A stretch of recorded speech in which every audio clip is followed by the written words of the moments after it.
It's called the Auschwitz of the Balkans. The Јасеновац extermination camp was one of the largest concentration camps on European soil during the Second World War. Monster book, monster I say in both senses of the word, because it's enormous and because the details in here are truly horrific. Thank you for joining us. I have to confess to my own ignorance and say that before we had you on the show, I hadn't heard of the Јасеновац extermination camp. How is it possible that such massive, systematic, industrialized brutality was kept covered up for so long?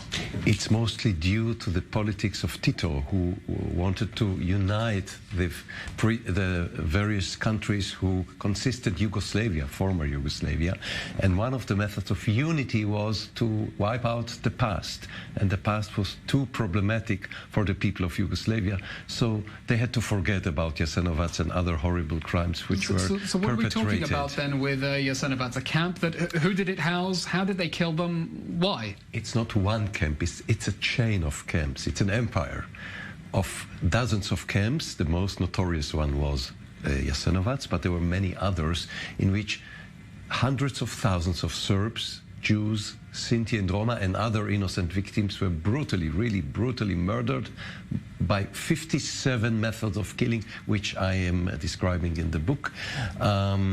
So almost 1 million innocent people were brutally murdered between 1941 and 1945. Only April 45, this horrible camp was liberated. And of course, most of the victims were not Jews. We're not talking about a classic Holocaust extermination camp, but a different attempted extermination. Different, but nevertheless, 40,000 ex-Yugoslav Jews were murdered there, mostly Jews from Serbia and Croatia. So when you say 57 methods of killing, I mean, we don't want to get too graphic, but... Better not. But a little bit about what we know, please. Burning you alive, cutting your head with axes, etc., etc. I mean, it's a horrific legacy, and I wonder to what extent modern-day Croatia, a democratic country, member of the European Union, has faced up to that past and responsibility for the perpetrators. Did not and doesn't want to, and this is a tragedy within the tragedy. The Croats deny or try to deny the truth, to minimalize the number of victims, to present a false picture of that camp. And I think as long as they are not admitting the truth, how will they educate new generations? And is there any sort of political pressure, either from Jewish communities or local people in Croatia, to say it's time to open up this historic chapter and come to terms with it? There is a big pressure from outside and from inside, even from inside, intellectuals in Croatia. But until now, all this is in vain.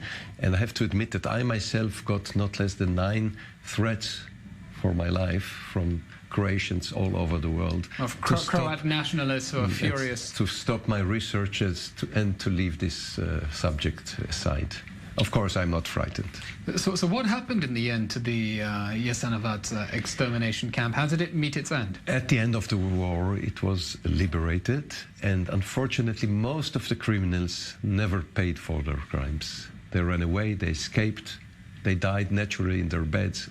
And this is extremely frustrating. What's extraordinary about this is we're not talking about a regime that was simply doing the bidding of the Germans. We're talking about local Croats acting out of presumably some form of Croat nationalism. That's true. On the other hand, they imitated Nazi Germany. They adopted a very similar ideology. The Ustashism is like Nazism, like National Socialism. They were like brothers, like twins for Nazi Germany. Ante Pavelić, the leader, the Führer of Croatia, went very often to Berlin to learn more new systems, so they were very close ideologies. And how much influence did the Germans have? I mean, was this just inspiration to commit horrific acts, or were they closely coordinated? What was the actual Nazi involvement here? Everything what you have mentioned, but I have to emphasize that Jasenovac's chain of camps was operated exclusively by the Croats. The Germans visited there, were impressed by it, but even complained that the Croats were too brutal to their taste. The Germans complained that the Croats were being too brutal. It sounds funny, but yes. It sounds unbelievable. Let me give you one example. General von Kleistenau in 1942 visited Jasenovac and wrote a report in which he complained that the methods which he found in Jasenovac were too barbaric, too extreme. Can you imagine? Extraordinary. You mentioned that Marshal Tito had a very keen interest to hush this up in the interest of Yugoslav, in the interest of Yugoslav reunification. But what about historians? Why did historians not give this greater prominence? I think they adapted themselves to the general policy.